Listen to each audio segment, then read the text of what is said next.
lose half our committee to local government. So everybody please vote aye if you're present.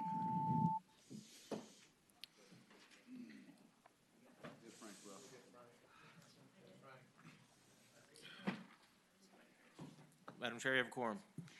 Okay, great.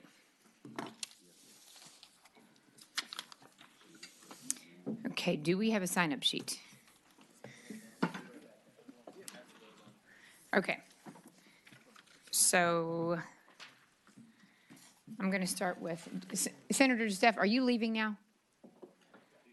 Hey, Senator Steph, when do you want to do your bill? 5 minutes. Okay. I just want to do it now. Do you want to do your bill now? Sure. Because everybody else is on the committee and will just be here, and you're the only one who's going to, you're leaving.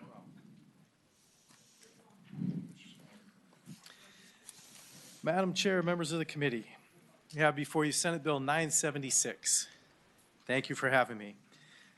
Senate Bill 976 basically states that no party through duly constituted authorities shall determine that its candidates for statewide, General Assembly, district office, or U.S. House of Representatives or U.S. Senate shall be nominated by method that will have a practical effect of excluding participation in nominating process by otherwise eligible active duty military personnel, including military reservists, Virginia National Guard personnel, or by individuals unable to attend meetings because of the injuries suffered by military service.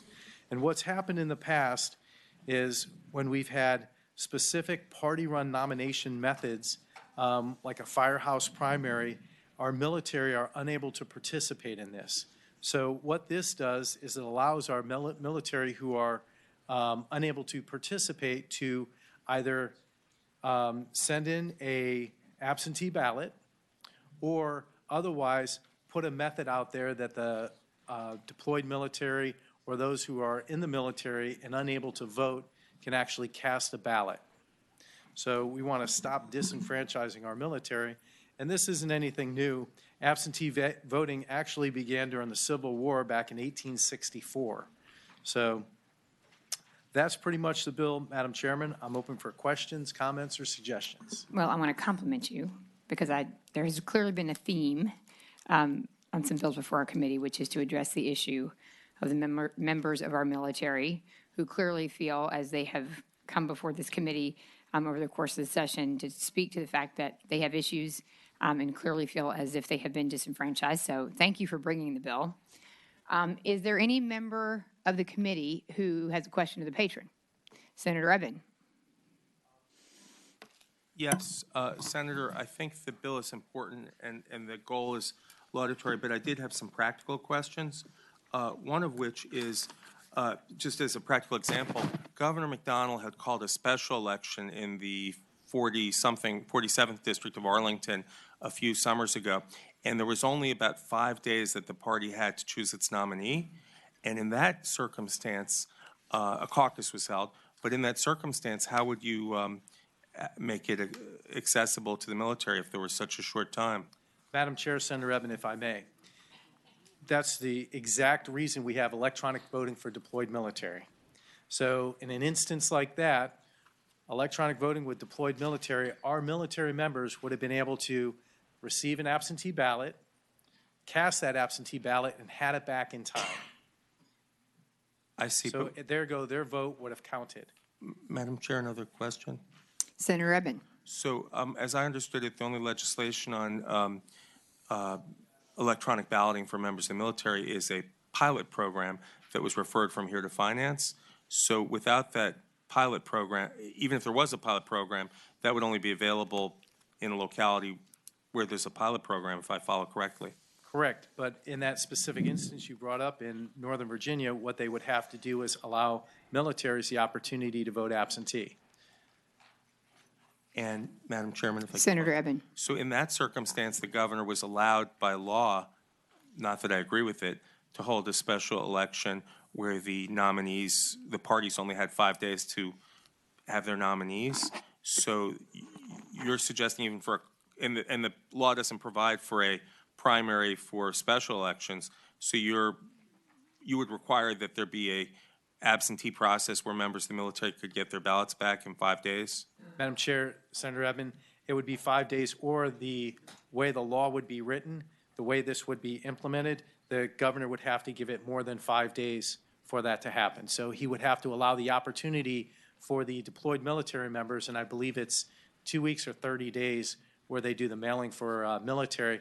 So we would have to defer back to that, and it would be a minimum of 2 weeks or 30 days for that special election. So the deployed military members would be able to get a ballot, get that ballot returned in the appropriate time. That's actually covered under law today. I believe it's 30 days, if I'm not mistaken. Yeah. And Madam Chair, I don't mean to badger That's okay, Senator Eben. Senator, but maybe I can ask counsel, is that part of the code superseded by this bill if it passes, or would that part of the code need to be changed as well? I believe the section that would govern the 45-day window for absentee ballots comes from federal law, and so that would control. Thank you. And that, one more for the council. That would also affect special election nomination processes in Virginia? Madam Chair, as Senator Eben pointed out, I mean, special elections, we don't have primaries for those, so they're already limited in how they can be determined. That would be an interesting question, and one I did not consider, but how this would work with that section. Thank you. Madam Chair. Senator Edwards. You basically are saying any political party would always have to have primaries as a practical matter. You couldn't do it any other way, right? Madam Chair, Senator Edwards, that's not what I'm saying. What I'm saying is that if there were not a primary, if there were a convention, then you'd have to allow the military to be able to vote in that. So you would have to allow for an absentee ballot. Mr. Chairman, Madam Senator Chair, Edwards. I can see just scads of litigation trying to figure out, well, I couldn't do it because I was in Afghanistan, and you know, we don't. As the Senator Eben said, wouldn't you agree that we're not really set up doing balloting as we've been working towards by email for the military personnel overseas? Madam Chair, Senator Eben, in this instance, what they would have to do is follow federal law. So they would have to allow the deployed military members the opportunity to come back and vote. Not fly back and vote, but to be able to get an absentee ballot, get that ballot returned by mail in the appropriate amount of time. So if it would be 30 days, it would be 30 days. Whatever the way the law states today, they would have to allow them to do that. Madam Chair. Otherwise, Madam Chair, if I may, Senator Edwards, otherwise you would have to pick another method of nomination. So, Madam Chair. Senator Edwards. Let's say, for example, Party X wanted to have conventions. In order to get people elected as delegates to the convention, they have local caucuses.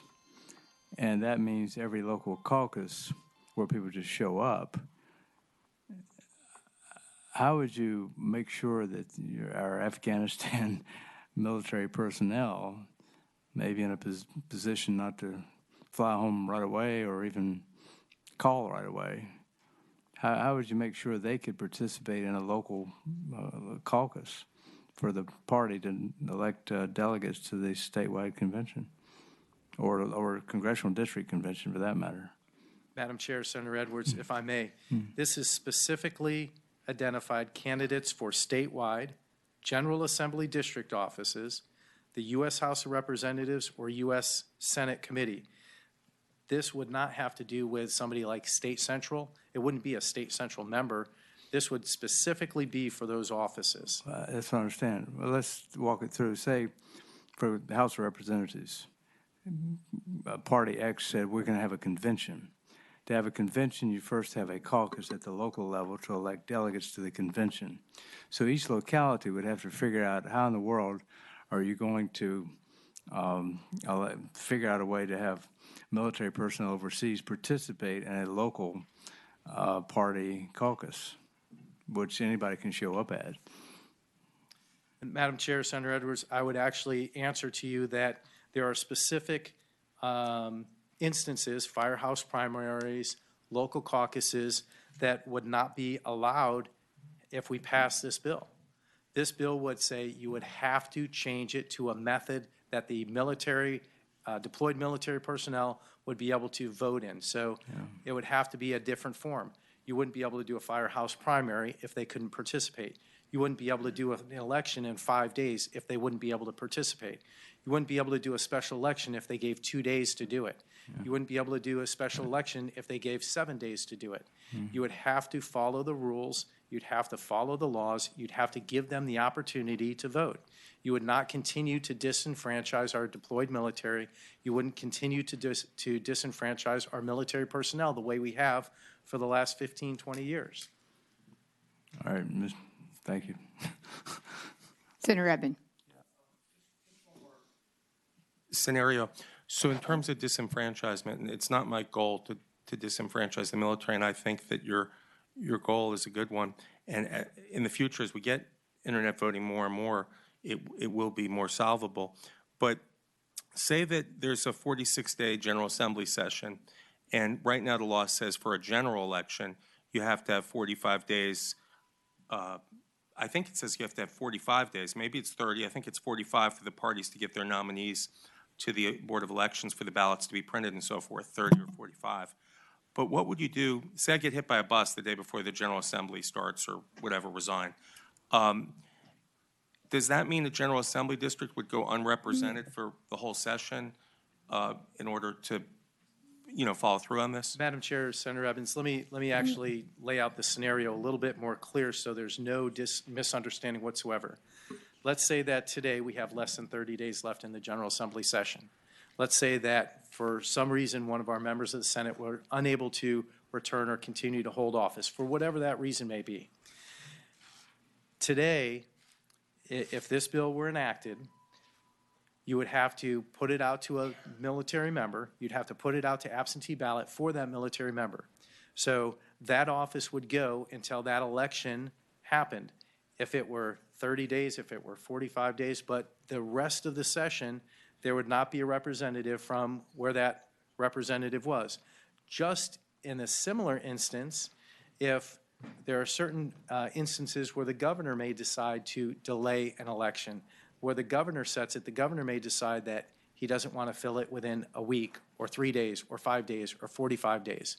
So in that exact instance, it would be the exact same thing. So in that position, Madam Chair, Senator Eben, that individual's district would not be represented for that number of days that you could not get 30 or 45 days to get an absentee ballot returned in the appropriate amount of time. I just have a question. I'm curious. Madam Chair. Have you ever considered, in a state like the Commonwealth of Virginia, where you have as many men and women in military service who are overseas, consider how many men and women are not able to participate in elections in Virginia and are not able to participate in primaries? Like, what do you think that is in your district, for example? Madam Chair, I don't know about my district, but I know in the state that's over 7,000 members that are unable to get an absentee ballot back for whatever reason. And I've been on at least 7 or 8 occasions one of those members that have been forward deployed, not have access to U.S. mail, and missed an election. Okay, is there anybody in the audience who wishes to speak in favor of the bill? Is there anybody who wishes to speak in opposition to the bill? Madam Chairman, Senator Ruff. I move that the bill be passed.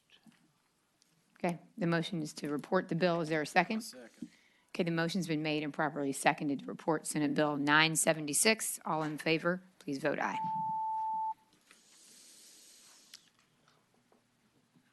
Madam Chair, members of the committee,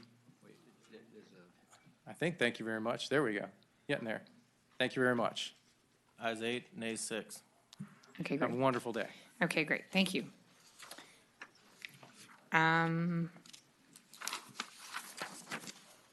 Meg, I don't think that didn't need to go to finance.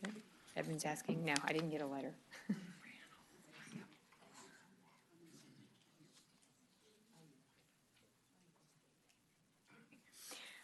Okay. Senator Spruill, you want to go? Senate Bill 26? Okay.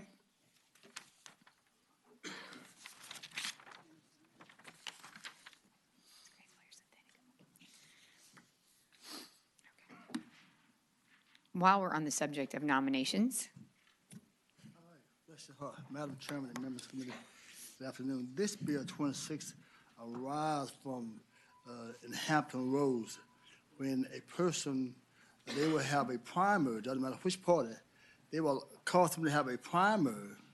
Then once they have a primary, then when election time come on the ballot, it's not listed whether you a Democrat or Republican, and the party would select the nomination.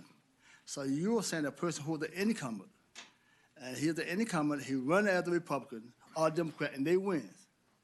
Now, so they're not on the ballot either way. Then when they win, so then next time when they run, the party selects the method of nomination of how they should run.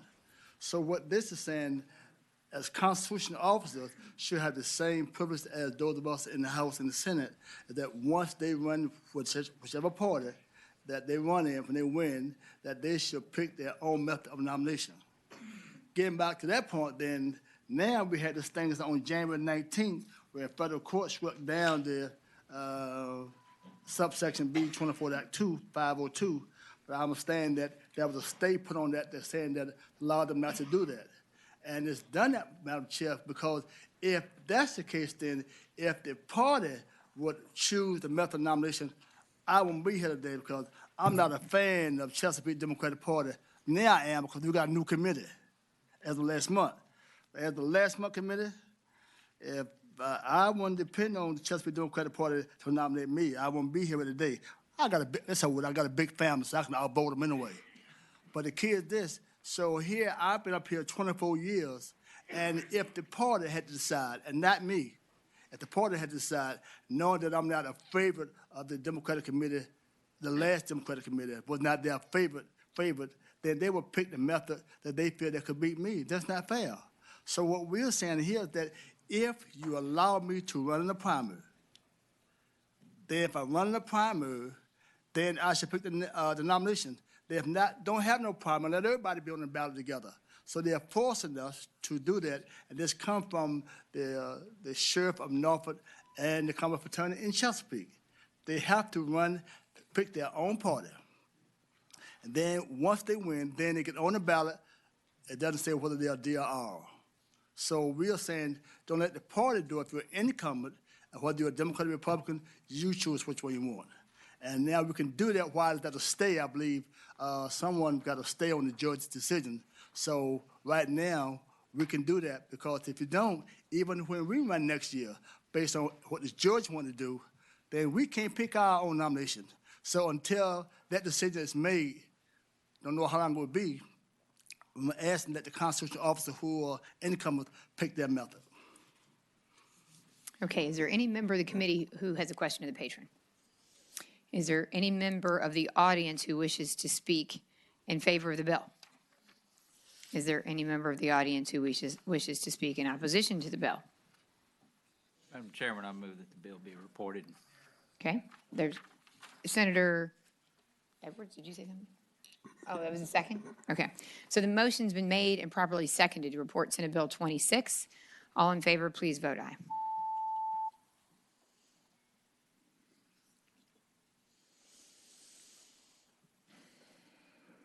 Oh, You can vote right there. okay. Thank you. Ayes 10, noes 4. Thank you, Madam Chair. Okay.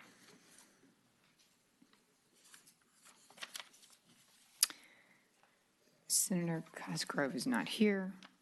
Senator Edwards?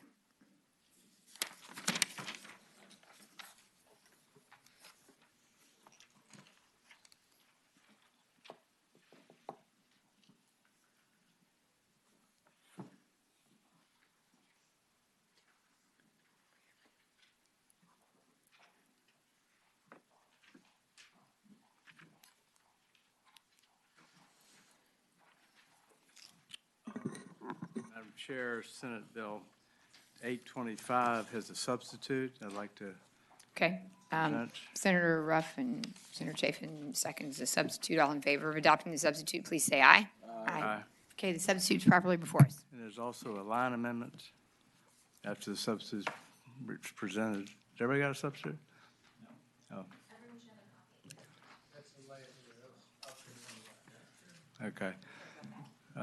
Good. Council will read the simple line amendment.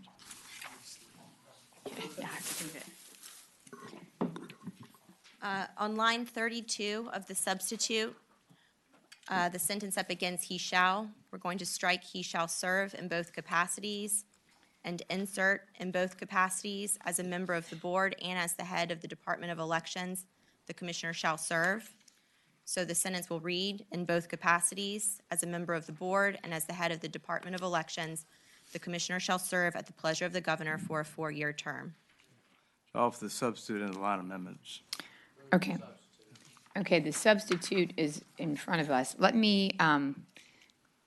let you explain the bill before we adopt the substitute, because I would like to hear, I know that there has been a lot of work, both on your behalf, that you've engaged through the entire session so far, as well as the registrars and electoral boards and others. So if you want to give us the background on this bill and tell us where you are, Okay. that will help enlighten the committee, and then we can decide what to do. First of all, we talked to the governor, the chair and I, and others. And is this on? Yeah.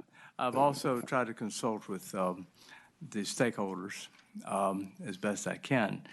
And what this does is try to come up with something everybody can live with. And what this does is expand the board from 3 to 5 members. 5 members on the board, all appointed by the governor. And 4 members of the board would have 4-year terms. The first 3 would be appointed the first year of the governor comes into office. And then 2 years later, 2 would be appointed. It would start out with staggered terms, by the way. And after staggered terms, in the first term year of a governor's office, he picks 3. 2 years later, he picks 2. Each have 4-year terms. So the point of this is you would always have institutional knowledge. Somebody's been on the board before. And each of the members of the board would have 4-year terms that could be renewed for 4 more years, 8 years max. Then you would have a commissioner who would be the 5th member. And the commissioner would be the chairman of the board with a 4-year term, regardless of when, if he was he would be a member of the board who would become the commissioner as well as a member of the board. He would have or she would have a 4-year term without regard to the max of 8 years, in case he was appointed in the middle of a staggered term, for example, to avoid that problem. The commissioner would be the only member of the board who would serve at the will of the governor. The rest would have term limits, would have terms. Could not be fired by the governor just for with or without cause. So the governor, however, would have the right to replace the commissioner if things didn't work out. So the commissioner would serve at the pleasure of the governor. Can I ask you a question? Yeah. Would it be your understanding that the commissioner would then be replaced at the end of the tenure of every governor, conceptually? Yeah. In concept? Well, it depends on the next governor. Okay. The commissioner would, like the former secretary of the Board of Department of Elections, the commissioner would be like the chief operating officer. It's kind of like being the chairman of the board and also the chief operating officer of the Department of Elections. And that person would run the Department of Elections. But the 5-member board, however, you'd have 4 people would also could outvote the commissioner, for example, if there's a dispute of some sort. The 5-member board is set up that way to avoid a deadlock. So you'd always have an uneven number. So you have institutional knowledge, you have an independent board, and a governor-appointed commissioner who runs the Department of Corrections of Elections, or it could be corrections. The governor would pick the chair and the vice chair. The vice chair would not be a member of his party. Presumably, the chair would be a member of his party, but the vice chair would not. And so you'd have, if the governor's in office, after he's in office for at least a year, you'd have 3 members of his party, 2 not of his party. And the new governor comes in, it goes the other way around. The idea is to provide as much independence and bipartisanship as possible. Each of the members of the board would be limited in terms of political activity. They could not be, for example, chairman of any state or local political party. They couldn't be, no member of the board shall be the spouse, grandparent, parent, sibling, child, or grandchild of a person seeking an election to office or holding elective office that is filled in whole or in part by the qualified voters of the Commonwealth. The member of the board shall submit the resignation to the governor and the board on the date that any such person files as a candidate for office that is filled in whole or in part by the voters of the Commonwealth of Virginia. So they have to be nonpartisan. That's the whole Okay, point. let me just to help explain kind of where we are for those members of the committee who aren't aware of and weren't a part of this discussion. This was the result of a year-long effort of a working group that was really made up of the registrars and the heads and our electoral board members. And I know the registrars had come to me and to you at the beginning of this session and said this was their number one legislative priority, which was to create an environment where the Department of Elections was largely depoliticized, where they could function independent and create a high degree of confidence around the decisions that they make, around their ability to be responsive to the registrars, responsive to the public, where their decisions would be consistent across the Commonwealth of Virginia. And everybody agreed that that was the right thing to do. Right. You were the lucky patron of this bill, and you have worked incredibly hard. And so what we had initially was a vehicle that accomplished that, and you have worked it from there, trying to accommodate the will of other outside parties, vested interests, and stakeholders, some of whom wish to accomplish what the registrars and our electoral boards and others wanted to accomplish, others who may not so much. So what I think you reached was probably a middle ground, but I think that I'd like to hear from the stakeholders. I would like to hear if they believe this is better or worse, because what I would like to do is accomplish what you initially set out to accomplish, which was to create an independent, as much as we can, independent. My only concern with what it is that you've proposed, which is when you have this chairman and CEO who really does serve at the pleasure of the governor, which does ultimately, because he's appointed by the governor, it undermines what we were, or what I think you were attempting to try to do, and all of those folks were trying to do, which was make it not political and not change every 4 years and start all over again. Except for the fact you have a staggered board of 4 members who have term limits. Right, that's true. And they can outvote the commissioner. He's just one member of the Board of Elections. Right. Now, he's also the operating officer. Right. But he's only one member, so. Okay. All right, so before we get to the folks in the room, is there anybody on the committee who has a question of the patron? Okay. Madam Chairman, could you reread that amendment? How about if I have Meg reread that amendment? Meg, would you kindly reread that amendment? Yes. On line 32, we're going to strike beginning with "he shall serve in both capacities," and then we will insert "in both capacities as a member of the board and as the head of the Department of Elections, the commissioner shall serve." So the sentence will read, "In both capacities as a member of the board and as the head of the Department of Elections, the commissioner shall serve at the pleasure of the governor for a 4-year term." Again, he's the only person appointed that can be removed by the governor. The rest of them have they're 4-year terms. Right. I understand what you're trying to accomplish, and I understand that you're trying to balance the interests of Yeah. your other constituents too. Okay, can we hear from some folks in the audience who I know have also worked really hard on this? Do we have, From the governor's office first? okay, let's hear from the governor's office first. That's a great idea. Welcome. Madam Chair, members of the committee, Lauren Schmidt on behalf of the administration. We want to thank Senator Edwards for all the work that's been done on this, and the substitute that's before you with that amendment, the administration does support. Great, thank you very much.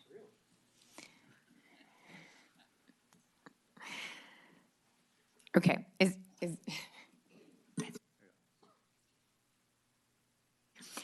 okay, is there anybody else?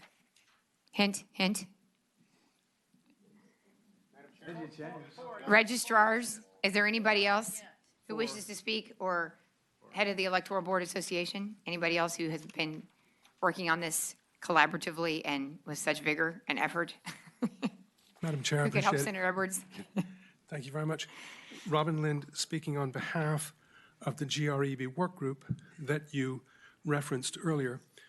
We adopted the proposal which Senator Edwards brought forward unanimously. That proposal was also unanimously endorsed by the Electoral Board Association and by the Registrars Association. We, naturally, having some interest in its creation, think it is better.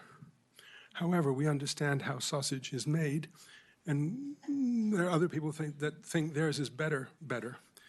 I cannot tell you how impressed I have been by the senator's willingness to put up with the constant toing and froing and coming and going and pushing and shoving and pushing rope and herding cats. And if this is the best we can get at the present time, I cannot speak for the GREB work group. I cannot speak for VIBA or VRAB, but I can speak for Robin Lind as Secretary of the Goochland County Electoral Board, and this would be better than what we have, a toxic incompetence which cost me my general registrar this year because of the previous system which did not work. Thank you very much, Senator Edwards. Madam Chair. Senator Howell. Robin? I'm sorry. If you had your druthers, would you have the original bill? Is that what you would prefer? Robin Lind in Goochland County would prefer the original bill. But if we cannot have the original bill, we would support what Senator Edwards has brought forward. Okay, but that we can always go back to the original bill. Well, sometimes I'm told that a warrior puts down his shield so that he can carry two swords. I would be happy to put down my shield on this. Thank you.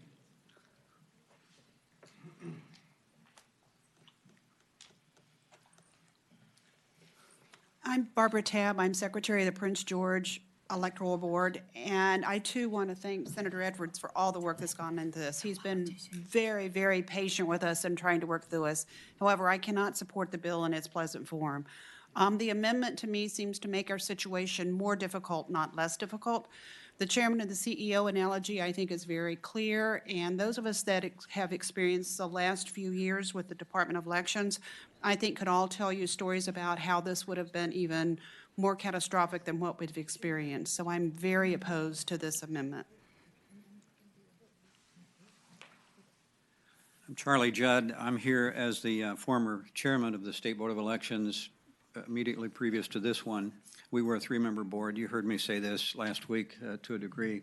The difficulty with a three-member board you will have solved by taking it to five, and that is the board members can talk to each other outside of the actual public meeting so that there can be some background gathering, research, checking the temperature of the water, those kinds of things that you need, that board members need the ability to do before they convene. This work group, which the board that I chaired created, was for the purpose of identifying some issues that they saw at the grassroots level could be addressed, and it included mostly some tweaking of the code that would have to do with redundancy and maybe a couple of conflicting things here and there. I remember one that Robin pointed out to me a couple of years ago, that there was a section in the code that said you had to get rid of the hot type that you used to print the ballot. And we thought maybe that's outlived its purpose. So those kinds of things were addressed by the work group. What we found in that process was we had a great vehicle to get feedback from the locals without being filtered or without there being personality conflicts and that sort of thing that some of them had experienced. And so we were able to do some surveys, gather good data, share that with the department and with the board, and some good things came out of it. Through that process, we saw the value of the bill that was introduced in 2010 that had a five-member board, and kind of resurrected that idea and put a lot of thought and discussion and research into that process. And that's when we came to Senator Edwards and Delegate Ransone and others to say, would you consider this? And what we proposed was a five-member board 5-year terms, rotating, so that each year, the governor would nominate a replacement for one that would termed out, and each year, the General Assembly would weigh in. We talked to a lot of members. I've talked to a lot of members, been around it a little bit, and learned that they were a little perplexed that they didn't have anything to do except every 4 years. And then every 4 years, we start over. We get 3 new members, typically a new agency head, and you start ground zero. And maybe and then institutional continuity is lost some because of the staff turnover and all of that. So we thought the 5-year term of the rotating would build that in. And it would allow you as members to participate every year in addressing the activity of the State Board of Elections. And then the 5-year, and that's the reason for the 5-year term, so we can rotate every 5 years and have that process. Now, I heard the amendment. The senator's been so good to share with us his rationale behind it. It has not been an easy task. I asked his aide if she had to wear a striped shirt and a whistle in the process, and she said no, she would rather wear a robe and have a gavel. But with that said, what we see here is a meeting of the minds, a compromise, and I'm going to say it's better than what we have right now. It's not what we had hoped for. It's not what we had proposed to Senator Howe's question to Robin, but we don't want the good or the perfect to be the enemy of the good here, and it's a step in the right direction. And if we look at this as an incremental step toward reform in that process, I'm all for it. Thank you, Senator, for all your hard work. Walt Latham, Registrar in York County. I primarily want to say thank you to Senator Edwards for the work he's done on this. His constituents should be very proud of all that he's done. I've just been blown away by working with Senator Edwards on this and his patience in dealing with us. Electoral boards and registrars are admittedly a type A group of people, and I appreciate it, and he hasn't said anything about it, but he's been very patient with us. And in his response to Senator Howell's question to Mr. Lind, yes, I would prefer the other one. The one where the commissioner does not serve at the pleasure of the governor. But I also understand sausage making. But I think someday that's where we're going to end up, is having a head of the election agency who doesn't answer to the pleasure of the governor. And I say that not in any attempt. I have a great deal of respect for Governor Northam. It has nothing at all to do with the occupant. The concern that I have is the design of laws not based on the fact that you will always have good people, but that you may at some day or some point have bad people. And so the concern is to try to insulate the election process from political pressures as much as possible. That's all that we were trying to accomplish. And just, I'll leave, I'll shut up, but just thank you, Senator Edwards. Hi, I'm Jason Corwin from Mecklenburg County. Much to everybody else's point, I again like to thank you, Mr. Edwards, for all your hard work. However, I don't like to piecemeal things. If you're going to do something, do it right the first time. So I ask that you please go to the original way that this bill was submitted, do it right the first time, get partisanship out of our elections so that we can do our job more efficiently. Thank you for your time. Kirk Showalter, General Registrar for the City of Richmond. I, too, want to thank Senator Edwards. It has been a long, hard struggle on his part to have both ends meet in the middle. Back in 2013, President Obama initiated the President Commission on Election Administration.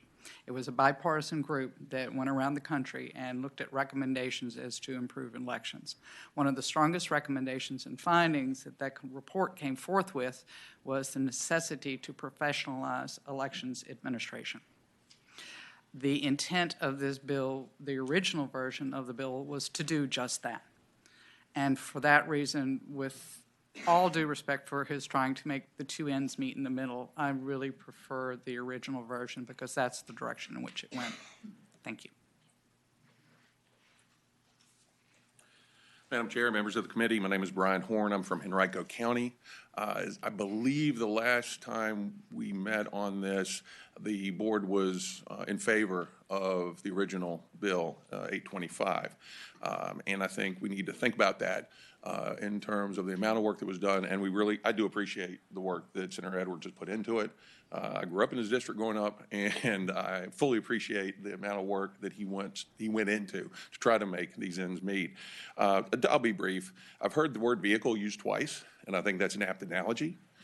We're trying to take politics out of the machine, the engine of the Board of Elections. Partisanship is like sugar. You put it in the gas, and the engine's going to seize up. And what we're trying to do is eliminate the risk of putting something into the engine of the Department of Elections that's going to seize up. Thank you for your time. Madam Chair. Senator Howell, that's okay. That's okay. No, no, go ahead. Go ahead and say what you're going to say. Go ahead. Go ahead.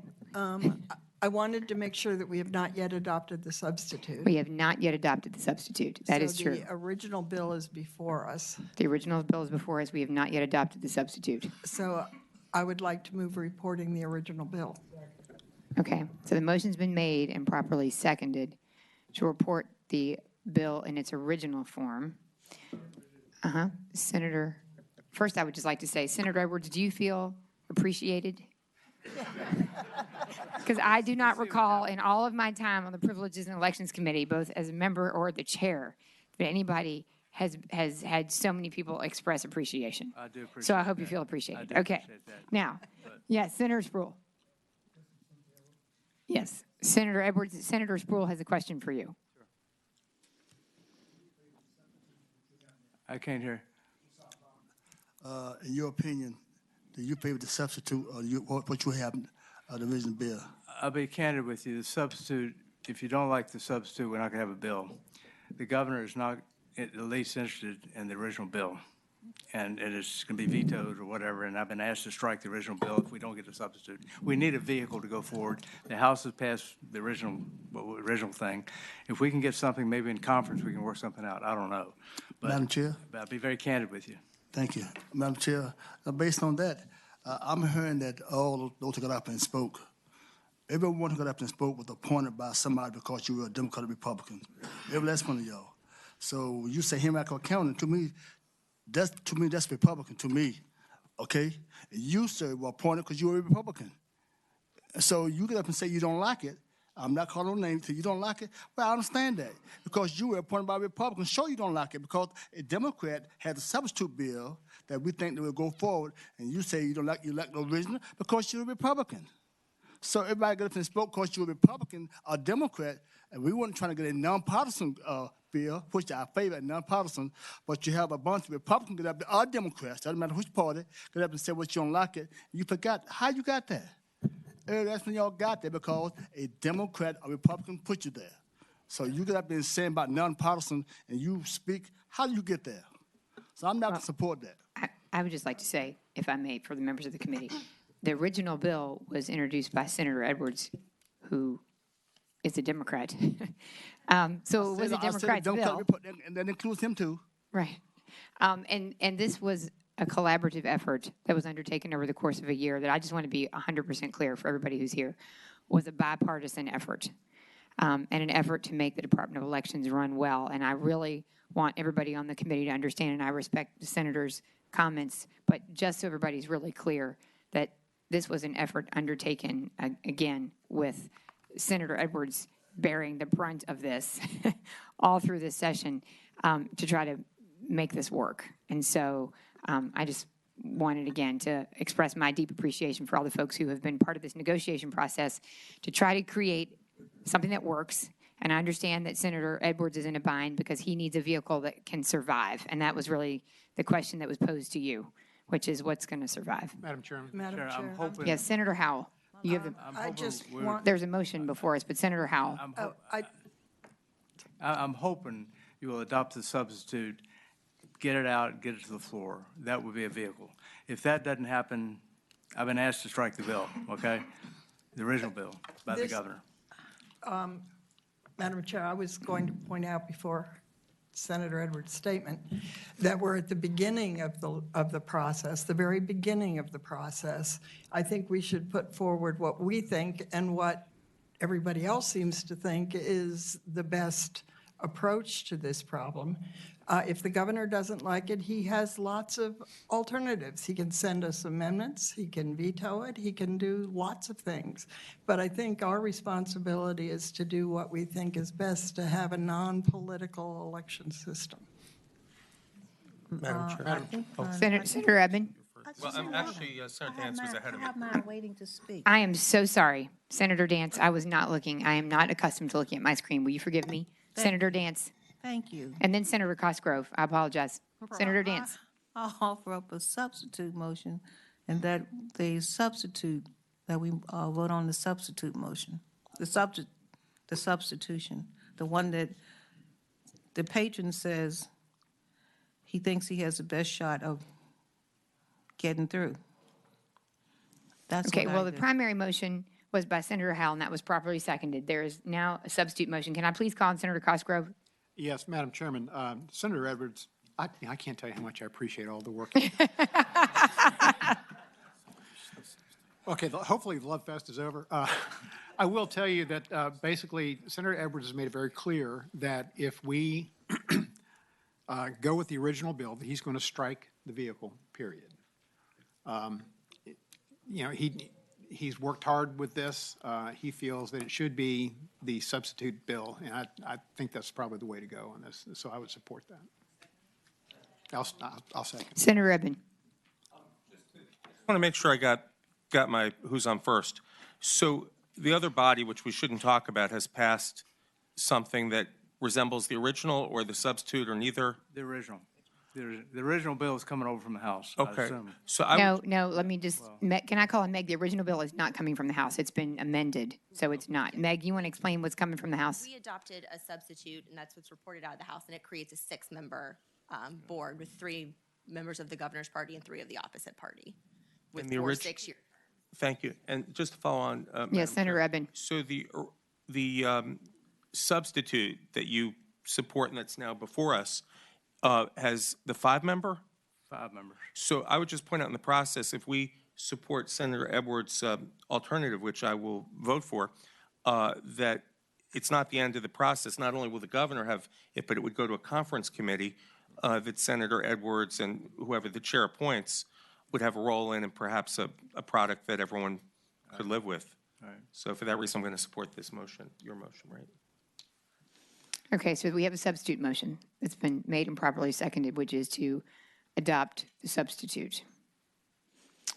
All in favor of adopting the substitute, please signify by voting aye. Oh, saying aye. Aye. Okay.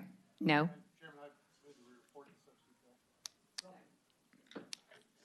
Okay, the motion's been made and properly seconded to report the substitute bill.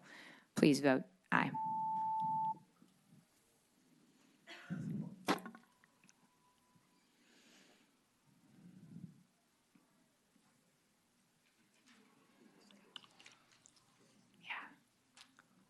Ayes 13, noes 1. You're all wonderful, warm human beings. Yay.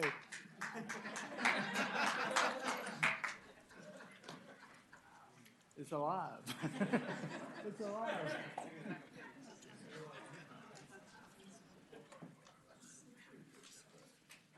Oh,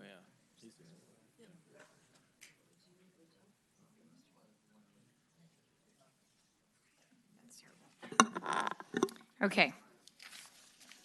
What do we have left, Meg? Okay, so we have Senator Cosgrove. You want to go?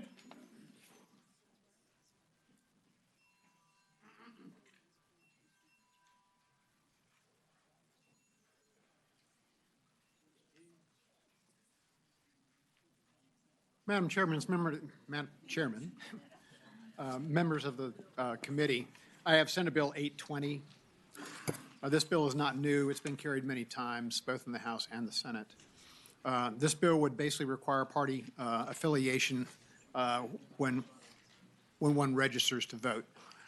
This would require when you go to vote, you determine yourself either as a Republican or a Democrat or as an independent. It also allows that you can change your registration within the window before the election if you want to participate in a different primary. if we're looking to go to all primaries, basically, I think we need to make sure that it's a clean process. You know, the last thing we want is to have, the Republicans are having a primary. The Democrats are not. So currently, if you're, you know, whatever, you can vote in any primary you want to. All right, no matter if you've voted in every Democrat primary for the last 20 years, if the Democrats are not having a primary, you can go vote in a Republican primary, and vice versa. So this bill will basically make it clear that if you're registered as a Republican, you vote in a Republican primary. If you're registered as a Democrat, you vote in a Democrat primary. And if you're registered as an independent, you can pick or choose, but you can't do both. And that's the bill. Okay. Is there any member of the committee who has a question for the patron? Is there any member of the audience who wishes to speak in favor of the bill? I move approval. Is there anybody? I move approval. You move Yes, to ma'am. report the bill? Is there anybody who wishes to speak in opposition? Okay, the motion's been made. Oh, wait, there's somebody who wishes to speak in opposition. Please come forward. Welcome. Madam Chair. Valerie Philgrove with the League of Women Voters of Virginia. We would definitely not support this bill. We're definitely voting against, or not supporting it. We find that in registering new voters, and we are particularly interested in getting that younger group, that they are opposed to a party affiliation. And we are going to lose maybe a whole generation of voters if we change this to voting by party or in a primary election. All right, Madam Chairman, if I might wrap it up. Yes, Senator Cosgrove. Basically, I understand the lady's concerns. However, the bill is very clear that if you elect not to vote or not to register as either a Republican or a Democrat, you are registered as an independent, just as you would be right now. So the bill really doesn't affect that. Okay. Okay, so there was a motion made and properly seconded to report the bill. All in favor, please vote aye.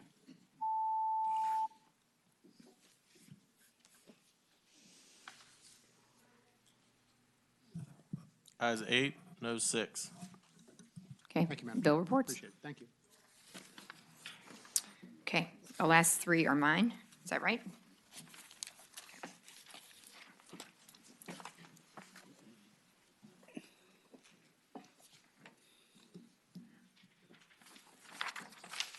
Okay, the committee will bring their attention to Senate Bill 591. You want to take that one up first, Jill? The audit Yes, bill? 591 is an audit bill. Much like Senator Edwards' bill, this has been a work in progress.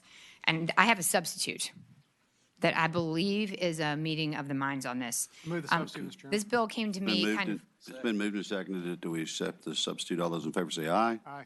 Any opposed? Okay, the substitute's before us.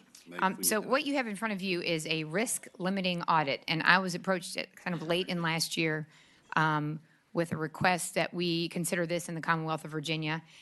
What you have before you is the enabling language for what would put in place a risk limiting audit, but you're not actually passing it now. What you're saying is that you'll set up the opportunity for a group to come together, and then we would come back in 2020 and pass what that risk limiting audit would actually look like. These audits are not recounts. That's really important. They're intended to ensure that the reported totals actually match election results. It's intended to capture errors and just to make sure that we're following sort of best practices for audits in the Commonwealth of Virginia. And it's been the practice that other states have undertaken such a risk limiting audit. I'm going to stop with that and let you hear from the folks who've actually worked really hard on this bill and then make it quick. Senator Vogel, is 1 month enough to get adopt a statement of goals? Like you have 1 month there, July 31st through August 31st. Is that enough time, realistically? I don't know. I'm going to let you maybe pose that question to the registrars or some other folks who are here. What you've got is what they produced. Okay, thank you. Oh, You're not looking at the right version. There is a substitute that has, I believe, addressed that, right, Meg? The substitute is now before everyone, and it does have that same. Does it have 1 month still? timeline. Okay. Yeah.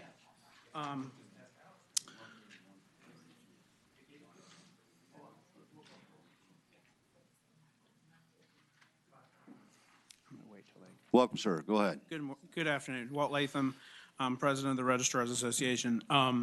Yes, we have worked a lot on this substitute, and the timeliness is a concern, but we think a month is enough to come up with statement of goals because that's just no later than. The GREB work group, which is a group composed of electoral boards and registrars, has been working on audits already.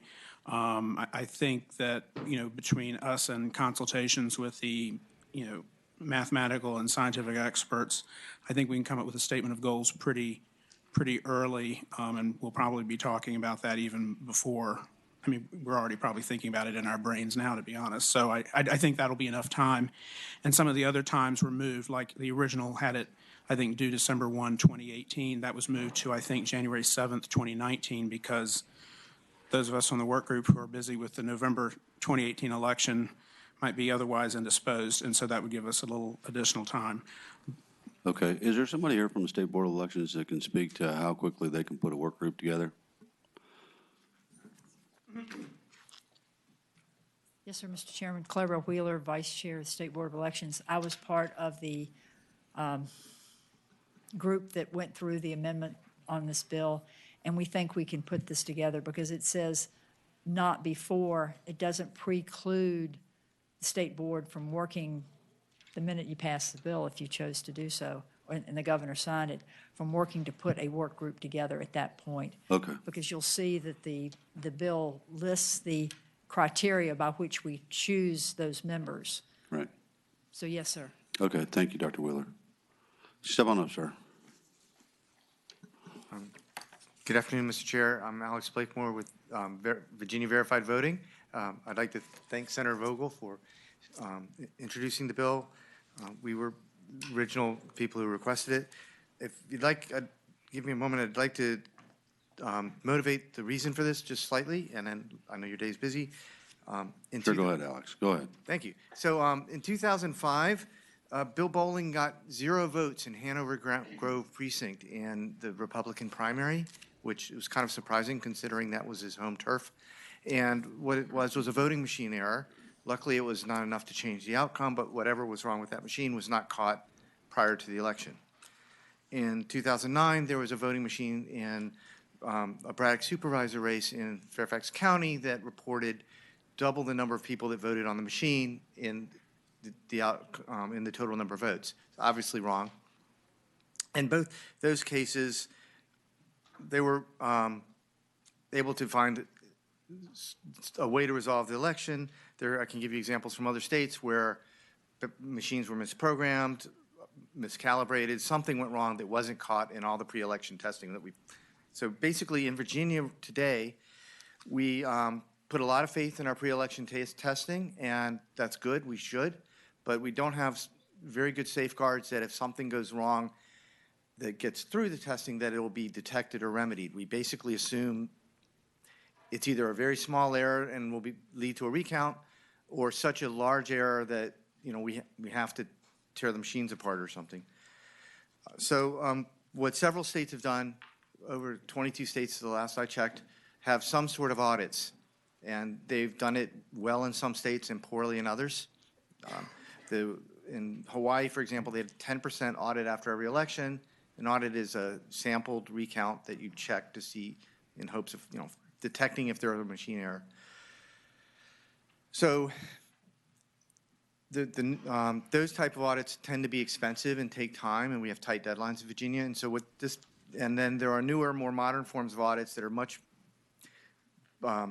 better about spending state resources effectively and spending modest amounts of time and dollars to get the most effect. Alex, I don't want to cut you short, but we heard this bill once, and we didn't have peace in the valley. And if you could speak, or someone speak specifically what brought peace or white smoke, okay, thank you, sir. That'd be great. I'll step down and thank you, and we support the bill. Come on up. Mr. Chairperson, thank you for the opportunity to speak today on behalf of this important legislation to ensure the integrity of elections in Virginia and increase voter confidence. I'm Dr. Audrey Malagon. I'm an associate professor of mathematics at Virginia Wesleyan University.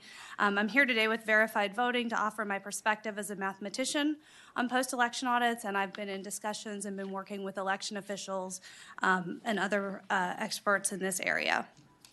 There are auditing procedures available now which both provide accuracy and strategically allocate resources by avoiding unnecessary checking of ballots.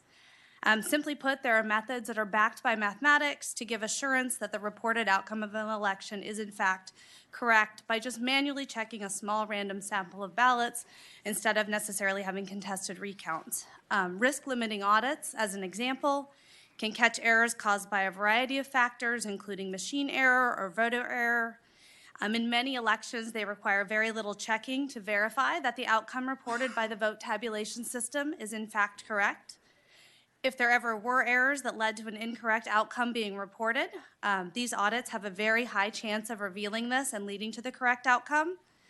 There are a lot of different methods of audits which can adapt to different voting systems, and these are being implemented in states such as Colorado, New Mexico. I want to just point out that we rely on mathematics every day without really thinking about it. Our phones and GPS perform complicated triangulations to determine our locations. Google Maps uses algorithms to find the best of many, many routes. And even the movies that we're streaming sort of have heavy mathematics going on in the background. When mathematics can help us create more confidence in election results, I think we should use it there too. Can I interrupt you? Sure. I think we all got that part. My question was, what changed? And I think what I understand is, Senator Vogel, this might be it. You guys have decided to set up a work group. Is that the big gist? Yes, that I so got here? election officials, mathematicians, computer Okay. scientists have agreed that this All is a right. process that needs to happen and that we need to work I together got in a it. work group. I need you be to able come make help that my go. son with algebra at some point too, because I've lost how to do algebra. Do any members have a question for Senator Vogel, what the bill is and what it does now and the posture of the bill? Anyone? Bueller? Anyone? Bueller? Okay. Committee operates on motion. Move to report, Mr. President. Hold on one second. Robin, do you? Sorry.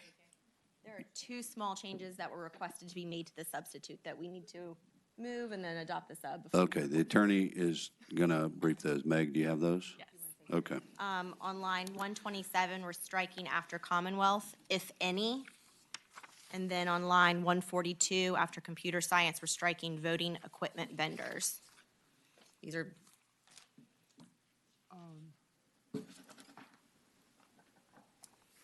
Okay, does anybody have a question about that? I just, Mr. Chairman, just one. Senator Cosgrove. Are those amendments offered by the patron or? Okay. Apparently so. All right, thank you. Yes, they are offered by the patron at So- the request of a number of the folks who've been working on this bill. So it's been moved and seconded that those line item amendments be done. All those in favor say aye. Aye. Any opposed? And Mr. Chair, Robin Lynn wishes to say one thing. Robin, step on quickly. up, sir. I wasn't trying to It's all cut, right. Thank you. dialogue. I As just. as to with the amendments efficiency. you just adopted, the thinking was to take out one vendor because the other 5 vendors would be set at a disadvantage. So that was why that amendment was put forward. As to speaking for the bill, I speak as Secretary of Goochland County Electoral Board, the only county in the state that has applied to the state for an audit, been permitted to conduct an audit of an election, and found our machines to be absolutely accurate every single vote. But the procedure established by the state board requires a hand count ballots 5 by 5 by 5 because they don't think we have more than 5 fingers. You cannot imagine what would happen in Fairfax County. Some of us have had one removed. But in Fairfax County, you cannot do an audit with the procedures that exist. So this is setting up a process which would allow us to come to a better procedure. Thank you. We're in favor. So Robin, what you're saying is you really like this bill? Yes, sir. Okay. And if I might say, I would like to say everything that people said about Senator Edwards, about Senator Vogel and her staff. Oh, good, okay. Mr. Chairman. Sucking up will get you everywhere. That's right, you All got right. it. We have a motion to report the bill. It's been properly seconded by Senator Ruff. Committee will vote.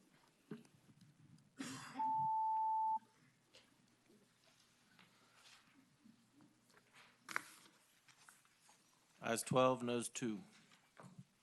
12 noes 2. That bill is passed. Senator Vogel, you have. I have 2 last resolutions, and those are the governor's appointments. Okay. Resolutions. And then that will actually complete Oh, pardon? Oh, right, I understand, but then we're doing him after those. Right, okay, so we have my two last resolutions, which are the governor's SJ 99 appointments. and SJ 100, and we'll take them up. One at a time. One at a time. Okay, so we'll start with SJ 99. Right. And now, and SJ 99 doesn't have any changes, correct?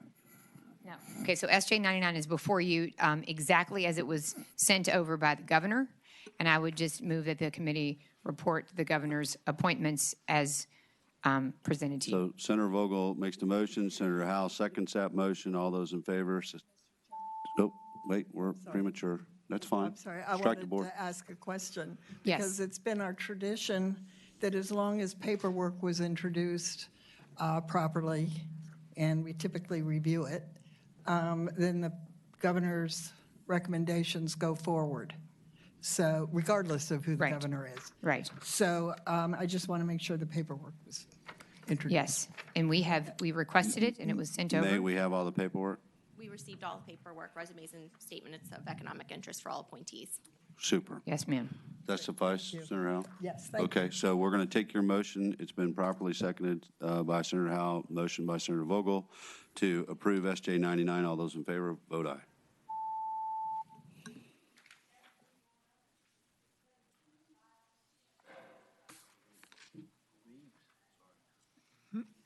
Ayes 14, no zero. All right, that's unanimous. Senator Vogel, Okay. SJ 100. Right, and the next one is SJ 100, and there was one line amendment to that one.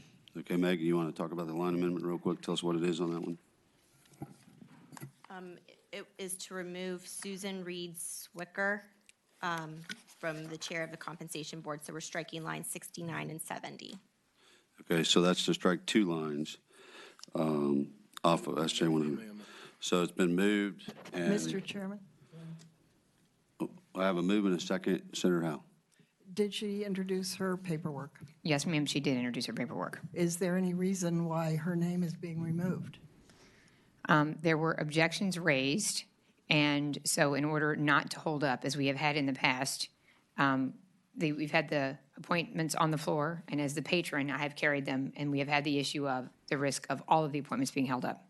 So just like I had the same issue when the previous governor's appointments were carried by me, and I removed the ones that were going to hold them all up, that's exactly what I'm doing here. I'm moving all the rest of the appointments except the one that was objectionable that was going to hold the rest up. Further question. So what is going to happen to Susan Schwecker? If she is removed at this point, what's going to happen? Meg, is it the case that then the governor just, I'm going to let Meg speak to what it is that the governor can do once we remove that appointee, once we remove the appointee and create the vacancy. Madam Chair, he'll have to appoint someone different to the Compensation Board to be the chair of the Compensation Board. Susan Swicker will not be eligible to be appointed to that same position. So Senator Howe. I'd like to know why. Why is her name being removed? Is there any cause? Has she had any malfeasance and she's a reappointment?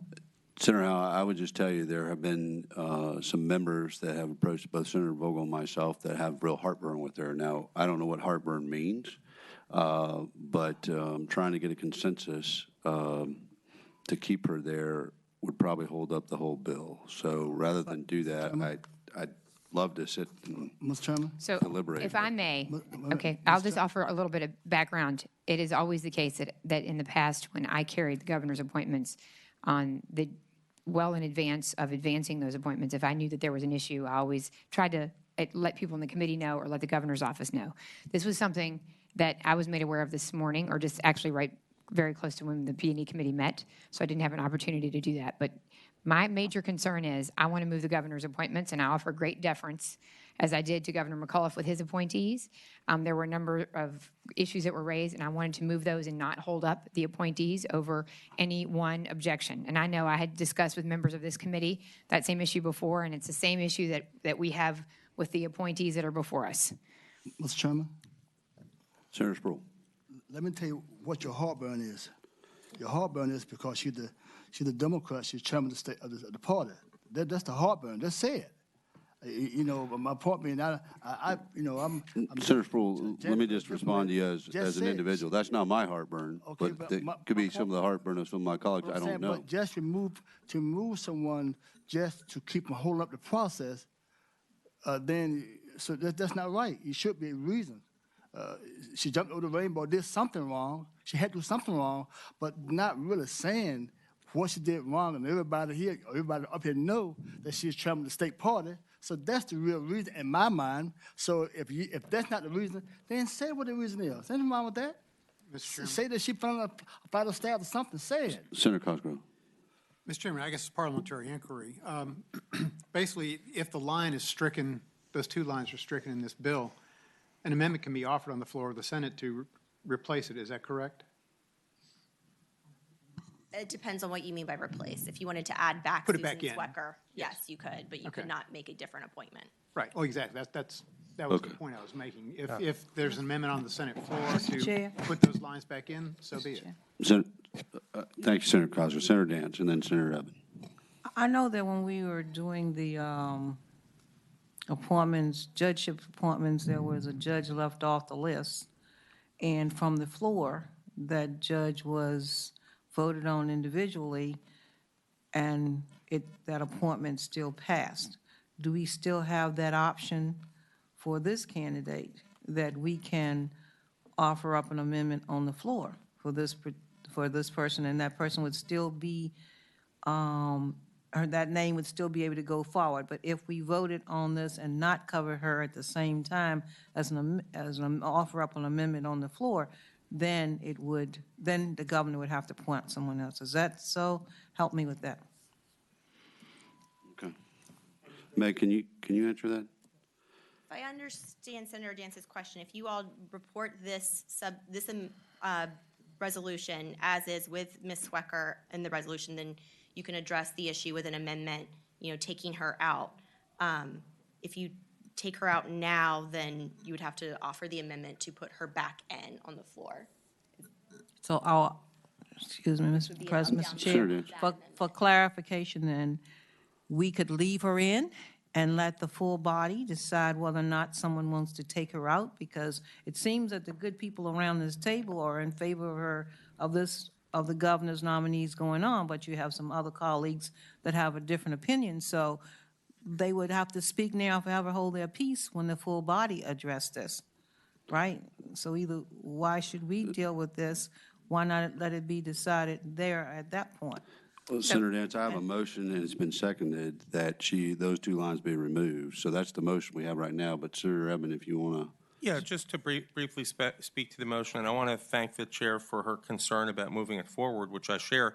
But I did have a question. You mentioned there were objections raised, and in the interest of transparency, here we are, an open hearing, open government, where anyone can come to that microphone and testify on your bill or your nominations. I don't know if there's a representative of the governor here in this room, or if they knew about this before this hearing. But I would like to just share Senator Howell's concerns. She served as chairman of the Compensation Board. I don't know if it's 4 years or a certain number of years. Do we know of any reason that these mystery people want her name removed?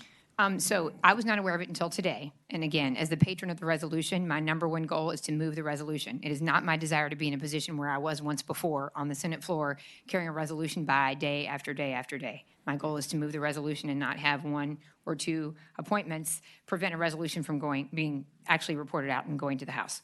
So that's number one.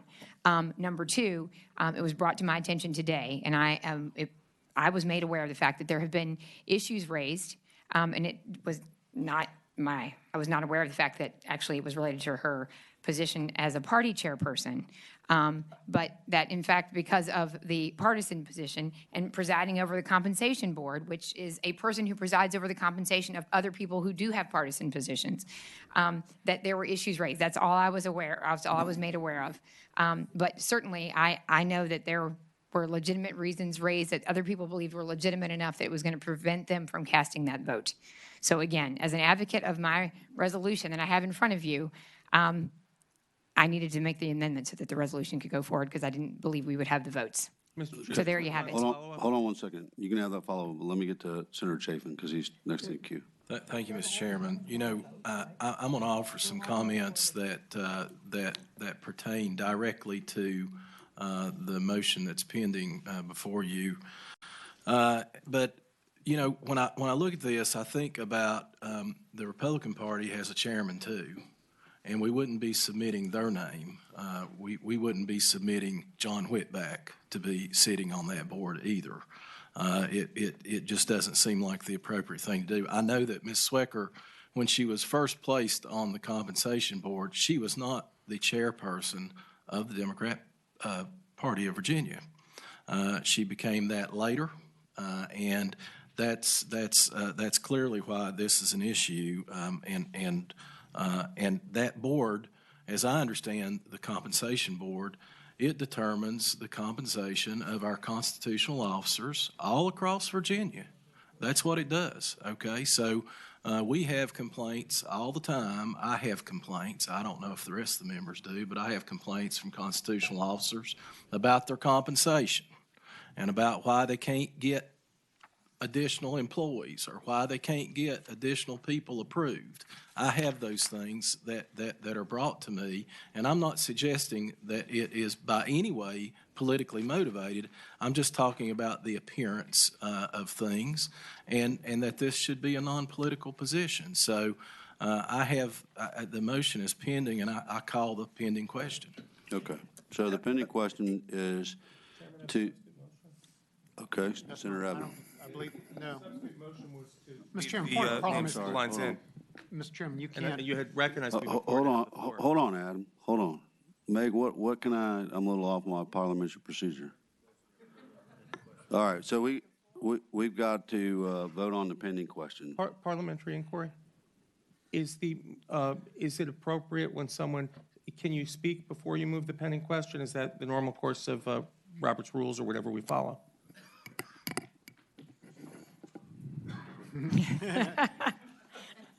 Out comes the laminated card. I would just say while the chair is consulting the laminated card. 2B says no debate is allowed on the motion for pending questions, so we will vote. Hobie, please put up the board.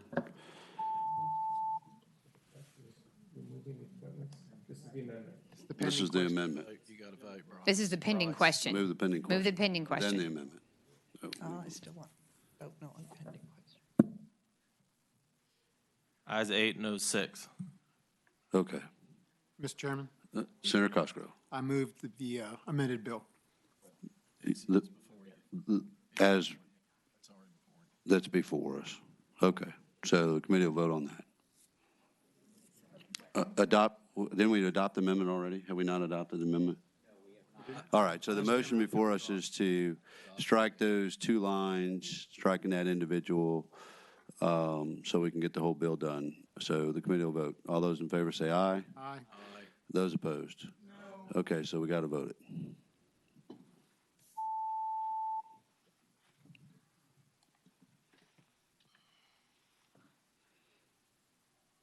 Ayes 8, no 6. Okay, so those lines, that amendment has passed. So now we have SJ 100 before us.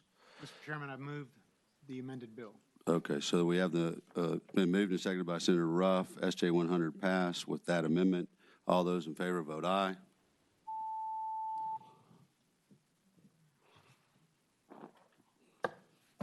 And that's unanimous.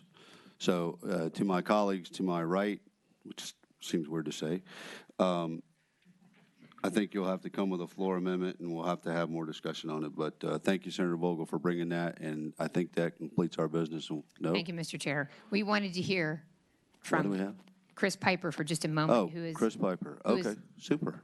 Who is going to come and say a few words to us. He is the governor's appointment at the Department of Elections. We wanted to just welcome him briefly. All right. And we will make it brief. I know the committee. Come on up. Time is short. Welcome. Thank you. Good afternoon. Good afternoon. Or should I say good evening at this point, right? I just want to take a few minutes, make a few remarks. I want to thank you, Mr. Chair, members of the committee.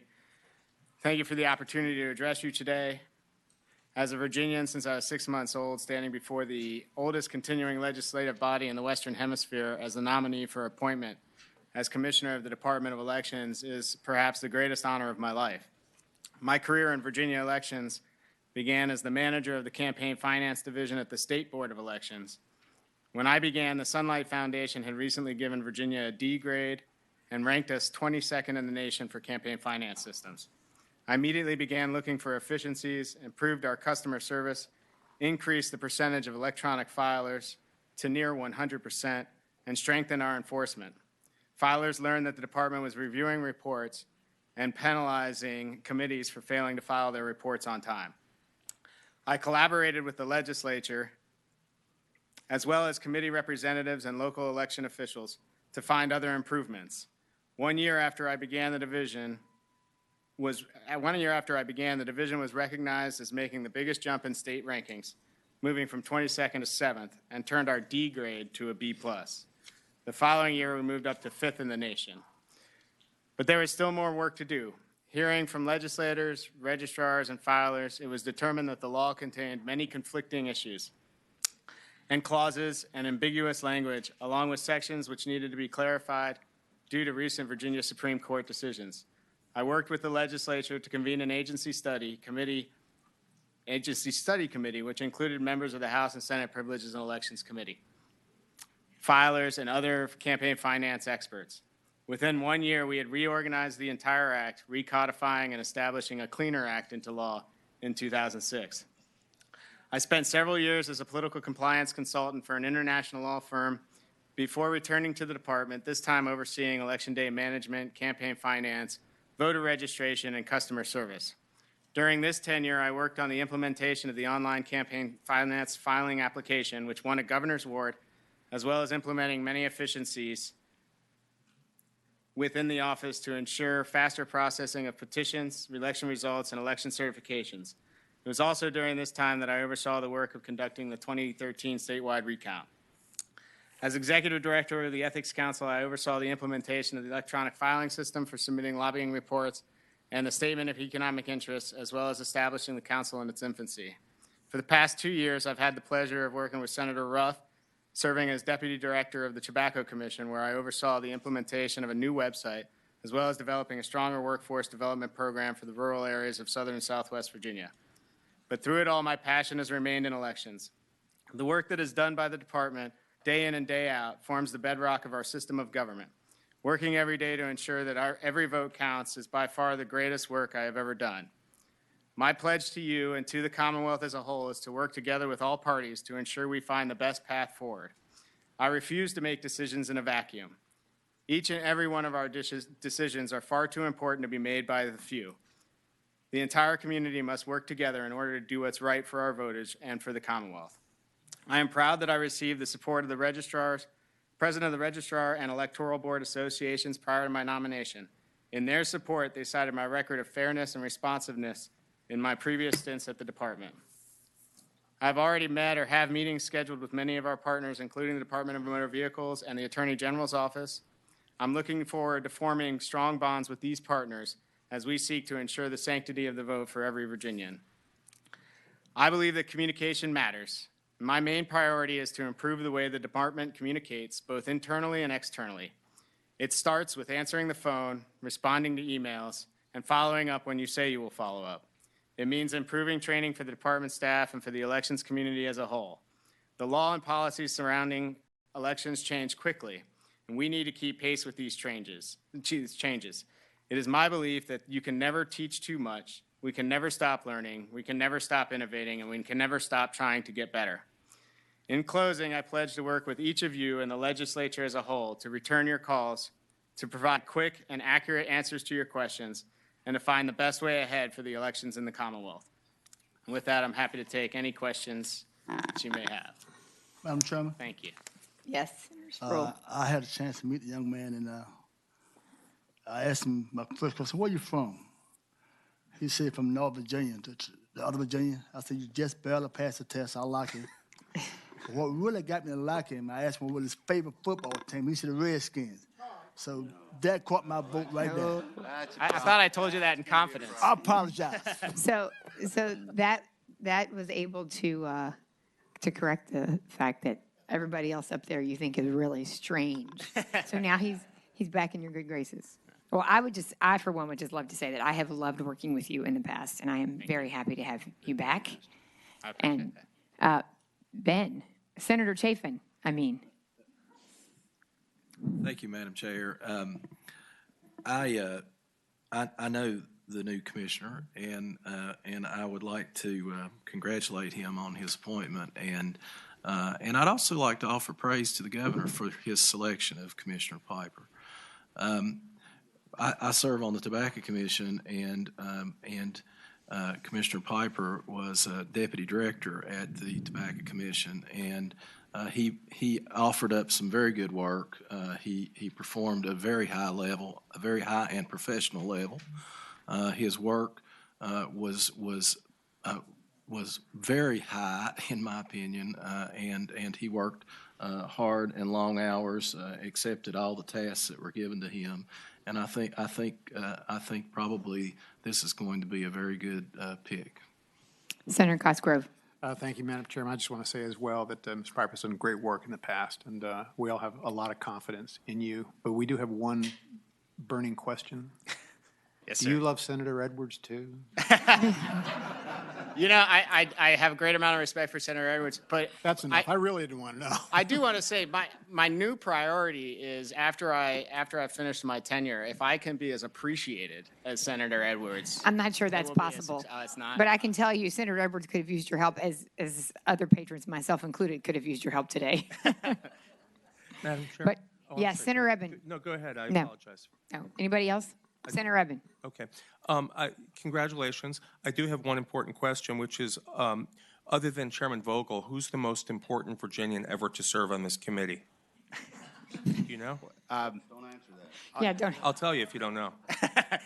I'm new at the job, so I'm still trying to wrap my hands around that. Well, it's important that we all know that on the Elections and Privileges Committee, as it was then called, George Washington was a member, so. Well, then George Washington wins. Yes, sir. George Thank you. Washington. Let's just get out of here. Madam Chair, Madam Chair. Yes, Senator Dance. Can I add my congratulations to everyone else too? And I don't know how you look so young, because I met you when I was young enough to need the services when I started out. I won't say how many years ago, and you were there, and you're back again. So it's welcome. Thank you very much. Thank you. If nobody else has any additional congratulations, appreciation, or questions, then we will adjourn the meeting. But again, thank you for being here, and we're very excited to have you. Meeting's adjourned.